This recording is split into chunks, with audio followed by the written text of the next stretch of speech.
Salut à tous, on jette un petit coup d'œil aujourd'hui à ce modèle Sintra de la micromarque portugaise Borealis. Donc un modèle en édition limitée qui a été fait en collaboration avec le channel Random Rob, qui est donc une chaîne YouTube américaine, donc en anglais. Et ici c'est une édition limitée à 50 pièces, qui est un petit peu à l'image de Rob, qui est donc le propriétaire de cette chaîne. Et on retrouve quelques éléments que lui apprécie bien dans les montres. En particulier ce cadran blanc avec ses gros index et cette excellente lisibilité. On a aussi cette petite touche de orange particulière à ce modèle sur l'aiguille des secondes. Un matériau lumineux qui est vraiment très très présent pour avoir tout à l'heure une petite vision nocturne. C'est assez intéressant et une très très bonne lisibilité. Si on regarde les différences qu'il y a avec un modèle Sintra classique, c'est donc concentré sur les aiguilles, le cadran et le fond. Ici, on a le fond de la montre qui est avec le logo de la chaîne de Rob. Un logo que je trouve très esthétique et assez simple, mais qui a un bel impact visuel. Et on peut encore noter un détail qui est différent par rapport à la série Sintra classique, c'est qu'ici on n'a pas de date sur le cadran et on a une excellente nouvelle, c'est qu'on a un mouvement Miyota de la série 9000 ici, mais qui est un mouvement qui est sans date également, donc on ne se retrouve pas avec une position fantôme quand on dévisse la couronne, avec une position fantôme et un mécanisme de date qui est sous le cadran alors qu'on n'a pas de date visible. Donc quelque chose de très agréable à mon avis. Si on regarde un petit peu les dimensions, ici on a un diamètre de 41,5 mm, une longueur corne à corne de 47 mm. Je peux vous montrer un petit porté sur mon poignet qui fait donc 18 cm. Et c'est une montre qui se porte assez bien. Elle a un profil qui est très semblable aux Omega, donc assez plat sur le bout. Et ici on a des liens femelles qui permettent de ne pas allonger la distance corne à corne. Donc pour des poignets qui je dirais qui sont en dessous de 17 cm, ça restera un modèle qui peut quand même se porter du fait que ces liens femelles limitent la longueur corne à corne. Et la bonne surprise aussi ici, c'est qu'on a une finesse qui est assez bonne. Ici, on a ce verre qui est un double dôme en saphir. Et avec le verre, on mesure donc 13 mm sur cette montre. On peut encore noter qu'on a une entrecorne de 20 mm ici et que le bracelet descend à 18 mm au niveau de la boucle. Alors, c'est sûr qu'on pourra toujours comparer cette boîte avec des Omega. En particulier, je dirais l'Omega Aquaterra, à laquelle elle fait certainement hommage. Et on a aussi une petite touche de Speedmaster, si on regarde le profil de la boîte sur la partie droite, là, avec cette épaisseur supplémentaire. Donc la boîte n'est pas symétrique, et c'est quelque chose qu'on retrouve sur une Speedmaster, comme on peut voir ici. Une Speedmaster, c'est utilisé pour les gardes, autant pour les poussoirs que pour la couronne, alors que sur cette Sintra, on l'a que pour la couronne. La boîte est fine, hein, avec un joli profil. Si on fait une comparaison d'ailleurs avec la Seamaster 300, on peut voir que le profil est plus fin que sur une Omega Seamaster. Et on a quand même 200 mètres d'étanchéité, donc des bonnes valeurs pour une montre qui reste relativement fine, ce qui est une bonne surprise. Et son finish est majoritairement brossé. Et on a juste ces touches de polish sur ces chanfreins et aussi sur la partie verticale de la lunette, sur le tour de la lunette. Encore un petit détail intéressant sur cette boîte, on a les cornes qui sont percées, ce qui sera toujours pratique si on a envie de jouer un peu avec des bracelets. Regardons un petit peu ce cadran majoritairement blanc avec ses gros index. À mes yeux, il y a quand même un souci majeur avec ce cadran, c'est les différentes nuances de blanc qu'on va retrouver dessus. Donc on a ce blanc qui est assez pur hein, pour le cadran, et les index des heures ici qui sont plus un peu crème comme ça, blanc cassé. Mais le problème c'est que ça ne matche pas avec le blanc, la nuance de blanc qu'on retrouve sur l'aiguille des heures et des minutes. Et c'est assez étrange étant donné que quand on fait une vision nocturne avec le matériau luminescent, on a vraiment l'impression qu'on a les mêmes teintures. Mais en fonction de la lumière du jour, ici on voit que finalement on se retrouve sur ce cadran avec 3 nuances de blanc différentes. Et moi, ça c'est un détail qui me dérange vraiment. Et j'imagine que, étant donné que c'est une petite série, peut-être que les cadrans et les aiguilles n'ont pas été produites aux mêmes endroits, et qu'au final, on se retrouve avec ces différences de nuances qui sont relativement gênantes, et que j'imagine on ne va pas retrouver sur les autres Borealis Sintra, étant donné que c'est des productions plus larges.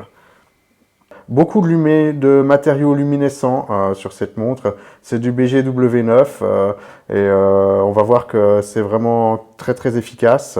Et on a aussi ce layout qui fait penser à une Rolex Explorer avec ce 369 et ce gros triangle à 12 heures. Donc pas de date sur le cadran comme je l'ai déjà dit. Et ces index qui sont imprimés entre les index des heures, ces petits bâtons noirs imprimés directement. On peut voir aussi que la finition qui est autour des index des heures et sur les chiffres est un peu ce qu'ils appellent du gunmetal. Donc c'est une espèce de reflet brillant gris foncé, assez original. Et on remarque encore cette aiguille orange avec ce matériau lumineux sur sa pointe. Et ces aiguilles dont Rob disait qu'elles étaient inspirées des Omega Seamaster Vintage. Donc Rob, quand il a présenté cette montre sur sa chaîne, il a indiqué qu'il s'était un petit peu inspiré des tagueillères Aquaracer pour le cadran, un petit peu de Breitling Super Ocean, un petit peu de Omega Seamaster Vintage. Donc il y a un petit peu de tout avec des éléments que lui aimait bien. Donc maintenant, on peut regarder un petit peu la couronne ici, qui ressemble aussi pas mal à une couronne d'Aquaterra, sauf que sur une Aquaterra, elle est plus conique, alors qu'ici, on a vraiment une couronne cylindrique avec ses cannelures dessus. Et sur le profil, on a ce B de Borealis qui est lumineux la nuit, donc il est aussi chargé en matériaux luminescents. Un petit détail un peu plus gênant ici, c'est que la couronne n'est pas complètement plaquée contre la boîte lorsqu'on l'a complètement revissée. Et ça, c'est un petit détail qui, personnellement, me dérange un petit peu et que j'aimerais voir améliorer dans le futur sur cette marque. Encore un petit détail, on peut tester le remontage de cette montre aussi. Et ici, donc pour ma part, c'est la première fois que je suis exposé à un mouvement Miyota. Malgré que j'ai déjà possédé, je pense, plus de 100 à 150 montres depuis mes débuts dans le parcours dans l'horlogerie. Et donc, c'est la première fois que je peux tester le remontage d'un Miyota.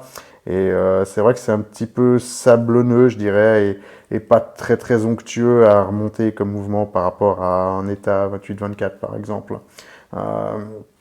Jetons un petit coup d'œil au fond maintenant, où on a ce logo donc, de la chaîne de Random Rob, très sympa. Et aussi, on a la boîte est numérotée ici. On voit que c'est le numéro 21 sur 50, donc 50 exemplaires de cette montre. Si on jette un petit coup d'œil à la vitre aussi, on a donc ce magnifique verre saphir double dôme qui a la particularité que suivant l'exposition de soleil qu'on a dessus, par moment on voit un peu des cercles concentriques dessus. Donc ça c'est un petit défaut je pense de fabrication de ce verre qui se voit que quand on est vraiment au soleil et avec un angle très particulier sur la montre. Et ça j'imagine que c'est lié au procédé de fabrication de ce verre. On peut encore noter qu'il a un anti-reflet qui est posé sur l'intérieur du verre. Parlons un petit peu du mouvement maintenant. Donc ce mouvement Miyota, c'est un mouvement de la série 9000, donc un mouvement qui est qualifié de premium chez Miyota. Donc c'est le 90S5 ici, sans date, qui tourne à 28 800 vibrations par heure. C'est un mouvement automatique, donc pas de date fantôme comme je l'ai noté, ce qui est un très bon point à mon avis, ce qu'on retrouve souvent sur des micro-marques. Qui font des cadrans sans date et qui conservent le mécanisme de date en dessous. Moi, c'est quelque chose qui me dérange beaucoup. Après, c'est subjectif, mais personnellement, ça me dérange beaucoup. Donc, ce mouvement, il est donné à moins 10 plus 30 secondes par jour. Au portée de la montre, je l'ai mesuré à environ moins 4 secondes par jour. J'ai fait quelques mesures aussi avec le time grapher, comme on peut voir ici, et on peut voir un peu la dispersion en fonction des différentes positions sur laquelle on mesure la montre, et je pense qu'on arrive à une variation d'environ 20 secondes en fonction des positions. On voit aussi un petit peu de variation de l'angle du balancier qui varie entre 260 et 280 degrés. Donc des mesures qui sont somme toute largement meilleures que ce qu'on peut trouver sur par exemple un Seiko NH35, NH36 ou le SS26 qui est le même mouvement au final. Mais on est quand même en dessous des valeurs d'un Sellita SW200 ou d'un ETA 28-24 par exemple. Donc on a encore un stop seconde sur ce mouvement et un remontage manuel comme je l'ai déjà indiqué. Si on jette un petit coup d'œil au bracelet, ici on a un bracelet de type jubilé.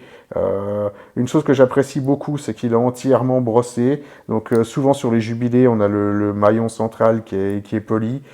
Personnellement, je trouve que ça va bien avec cette montre, que le maillon central soit brossé. Et les liens sont donc vissés. Et ils sont très faciles à mettre à la taille, hein. Quand on reçoit la montre, les vis sont vissées très légèrement et ça permet de très facilement les dévisser, d'enlever le bon nombre de maillons. Et il faudra juste faire attention, une fois qu'on a un bon fit au poignet, de bien checker toutes les vis pour bien les revisser, pour pas avoir de soucis à ce que la montre, je dis, un maillon sorte à un moment donné parce qu'on n'a pas suffisamment bien revissé, puis qu'on a une pin qui est sortie. Donc on peut encore jeter un petit coup d'œil à cette boucle ici, qui est majoritairement brossée avec ce chanfrein poli sur le côté. C'est une boucle qui est donc emboutie et le mécanisme à l'intérieur, le mécanisme déployant est moulé. Et on a encore donc une fermeture par friction qui tient bien, hein, c'est une friction. Moi, je préfère un bon mécanisme de friction comme ça qu'un mécanisme avec des boutons qui peut faire parfois plus cheap dans ces gammes de prix. Donc, tout à fait acceptable à mon avis. Et on a encore 4 micro-ajustements ici pour avoir un fit parfait au poignet. Et on a encore ce logo B qui est sur la boucle ici.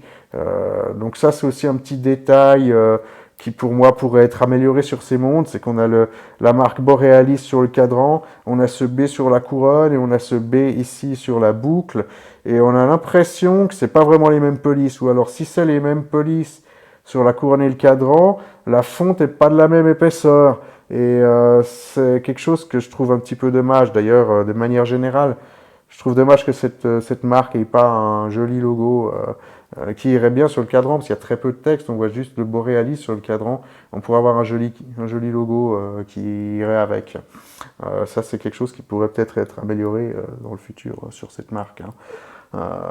Donc voilà, hein, moi je dirais qu'en conclusion, c'est clair qu'on va toujours pouvoir penser que c'est un hommage à une montre Omega, en particulier une Aquaterra.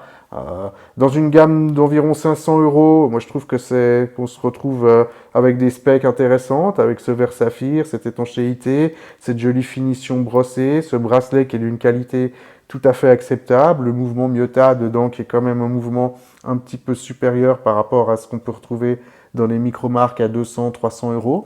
On a quand même une belle finesse, hein. Alors c'est clair que ce côté hommage Omega va pas plaire à tout le monde, ça c'est subjectif. Et voilà, c'est une montre qui est très simple, très lisible, avec un excellent matériau lumineux.